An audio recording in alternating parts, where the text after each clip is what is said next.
This is Jim Bratton Podcast, a podcast exploring his personal interests, interviews with artists and musicians, as well as other creators, an opinion or two, or more, poetry and prose, ambient sound, binaural and ASMR, audio produced for meditation and relaxation, experimental sound or music, and those exploring aesthetic boundaries.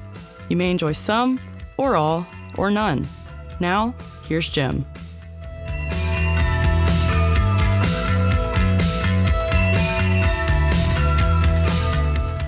Hi, this is Jim Bratton, and with Evan McClimans. Evan, thanks. Yes, sir. It's always a pleasure.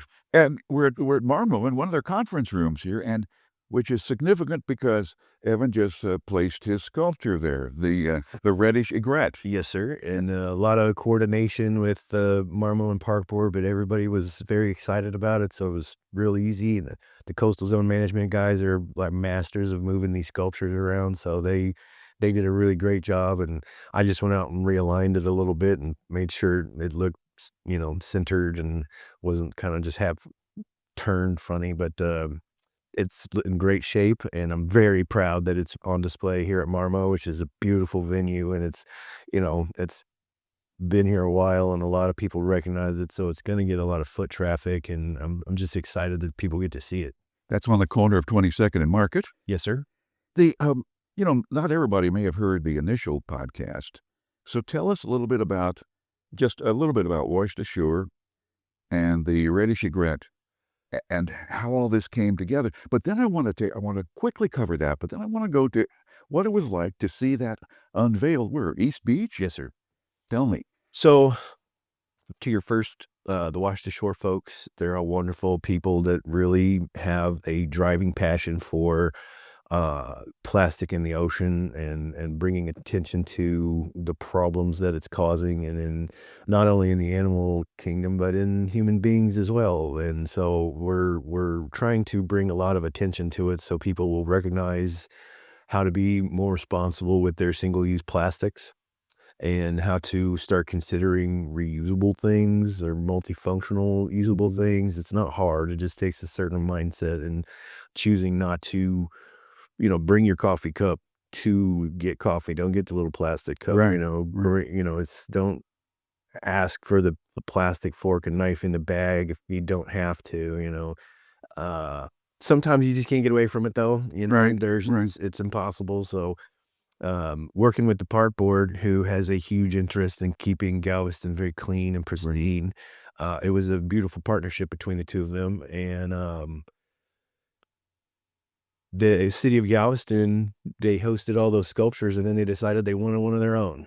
Yeah. And so I was selected to build this Reddish Egret, and it's the bird of Galveston. It is an endangered species, and the Galveston is a very unique place for them because they have to live in a very calm marshland environment, and Galveston Bay is where their home is. So it's a unique little bird. It's a funny kind of a thing, and it's got a weird way of hunting its food, and it does this weird little dance, and it's an odd creature, but it was a lot of fun getting to build this. And It sounds like all those are making appropriately the Galveston bird. oh yeah, good job. Now, built from stuff that had washed ashore here, and I know you spent a lot of time building it. Then what did it feel like to have all the dignitaries and everybody out there as you? It was like a proud dad, It was. I'm glad that people got to appreciate it, and my face was hurting from smiling, and I'm still really awkward about when they're like pose, point at it, and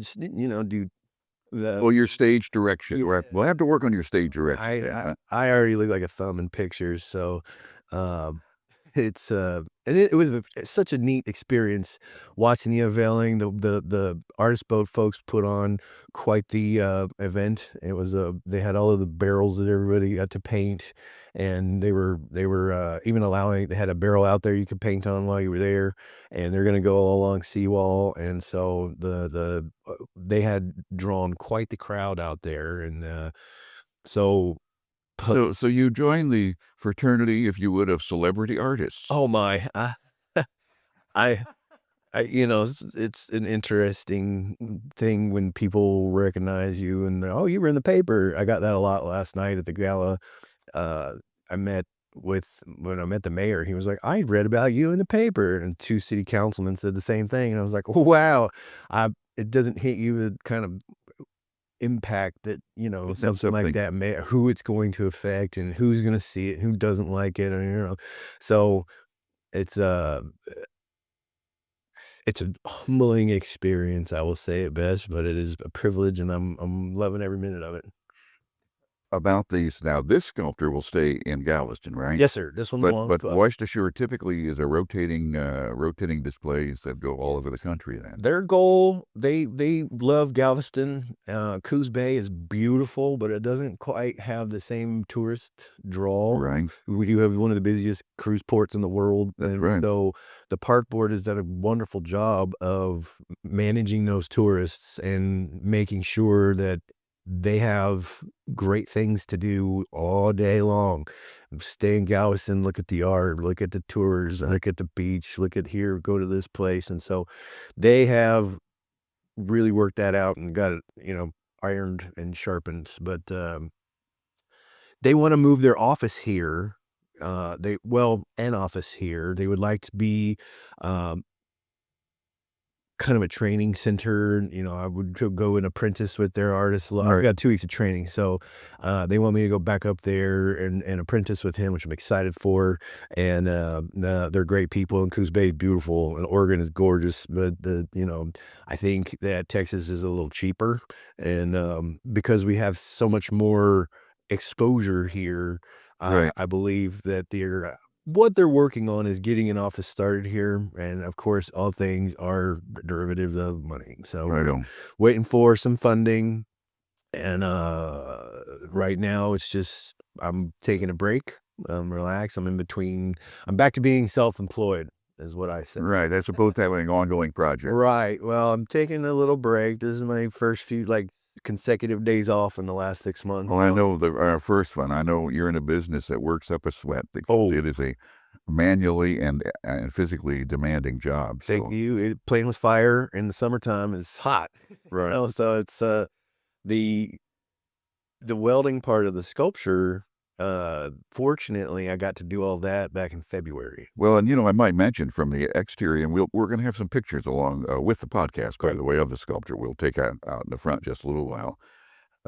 You don't even see the welding work, Right. but if it wasn't there, there wouldn't be much of a sculpture. No, sir. The idea was they don't want to see the frame. So it was very carefully planned, and uh, making sure we had enough material to cover the whole thing. And I was surprised at how much material it took to make all those feathers. It was quite a bit. And I was going to say, you've got almost like building a shingle roof or something kind of. out of random parts the way it looked. Yeah, hours and hours and hours and hours in front of a bandsaw just chopping plastic, and put in a podcast, your dust mask, and just we slicing stuff out. My assistant Cody Ellen, Right. she I'm so proud of her. Every single weird job I had to give, because hey, I need you to take this trash can and chop it into tiny little pieces. And, that's my job. That's what I'm doing today. Really? That's the art for the. Yeah, and, oh, by the way, tomorrow we're gonna sit here all day and scrape every single one of those pieces of plastic you cut, because 'cause they've got little fibers we don't want to spread microplastics, so we have to scrape them all, and thousands and thousands. It got so bad that, I was not paying attention to the knife on my finger, My. and I didn't cut my finger, but I sliced the skin so bad that I couldn't use my fingerprint reader on my phone for months.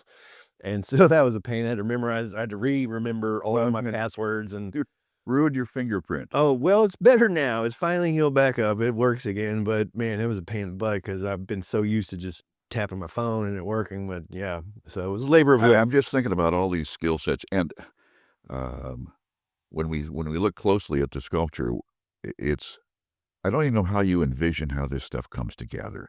Is that do you do it as you go? Do you have a sketch? Do you have a detailed drawing? What do you work from? We did a lot of Googling images, and when I sat down with Steve and Marilyn Wright up in the lead artist up in Right. Oregon, we looked at some things, and they gave me a lot of really great advice on what pose is great for a first sculpture, because they were really strong on a lot of Reddish Egret pictures. The wings are spread out, and they were like, you don't want to do that on your first build. It's too complicated, and you don't have enough time.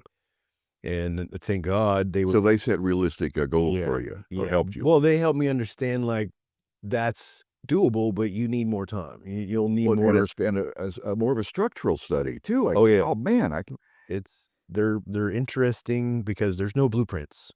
That's where I was going with this. Is this you get the picture in your mind? Yeah. Well, we had a concept art drawing. Right. We worked with an artist, and he did a good job. There's, I told him we want the water going through diagonally, and there's going to be toys here and there, and some sea trash, and how the bird was posed with the fish in its mouth. So I did have like a concept art drawing. Yeah. And I referred to it a lot because you have to just hold the piece of paper up and look at what your thing is. But no structural drawing. Nope. No interest on that. No skeletal drawing or anything like it. No, it was that. Fortunately, I'm blessed that I have an extensive history in custom fabrication. Yeah. Thanks to my welding career, and so it was a challenge, but it wasn't out of my bandwidth, if you will. Understood. I'm blessed that this was already my career. Well, because you've done structural work. Lots. So that really helped out tremendously. And I think that's a big reason why Wash Ashore wanted me on board, because I'm now their second proficient welder on the team. Steve, the guy that taught me, he's a phenomenal welder himself. So like, he wasn't worried about me building anything, because he saw they came down to my shop and he was like, oh yeah, dude, you got this, and I don't need to worry about you welding. Great. So we're just gonna work on the plastic. And I said, great, because he was even worried that if they picked another artist that didn't know how to weld, he was gonna have to move down here to weld that frame up for them, and then he could leave or stay down here. And he's got a house and dogs and a family up there. Oh yeah. Yeah.